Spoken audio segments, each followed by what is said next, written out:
you for joining us to this Markets.com company profile of Berkshire Hathaway Incorporated.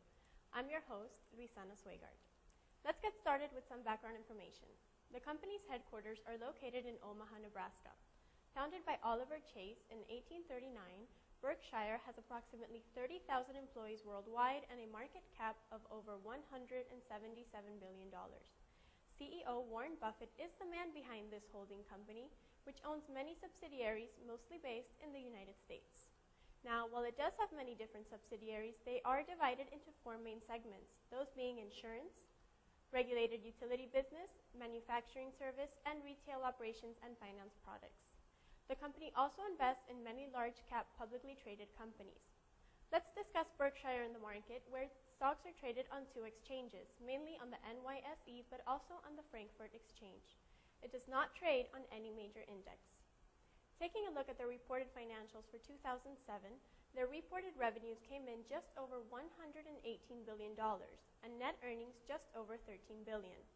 Berkshire's balance sheet indicated total assets of approximately $273 billion, while liabilities were at $152 billion, with equities making up the difference at $120 billion.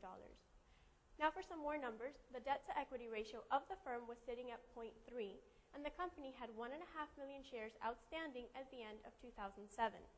On the last day of 2007, the market cap was a little over $219 billion, but on August 13th of 2008 was just over $177 billion. It is also important to note that the company pays no dividends. If we look at the operations of Berkshire, we will see that they hold a diversified portfolio of companies. The companies don't have too many synergies, but that is not a concern as they are independently managed. Now, what does matter is the fact that these companies are businesses that don't need much money to grow and provide solid cash flows, and this money is used by Warren Buffett to invest in other companies. Last year, Berkshire finished buying out the Marmon Group, wrapping up the acquisition that had happened slowly over a long period of time.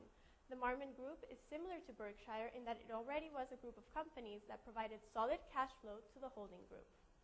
Let's talk about Berkshire's vision for growth, which is based on the acquisitions and organic growth and individually managed at each company, while the holding group is the one concerned with acquisitions.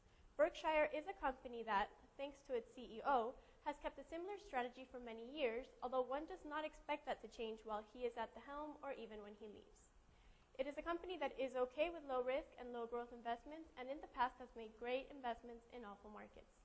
Still, it has not been affected by the credit crunch and has a cash position that will let it take advantage of the situation.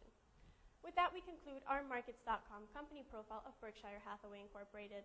I'm your host, Luisana Swegard. We thank you for joining us. See you soon.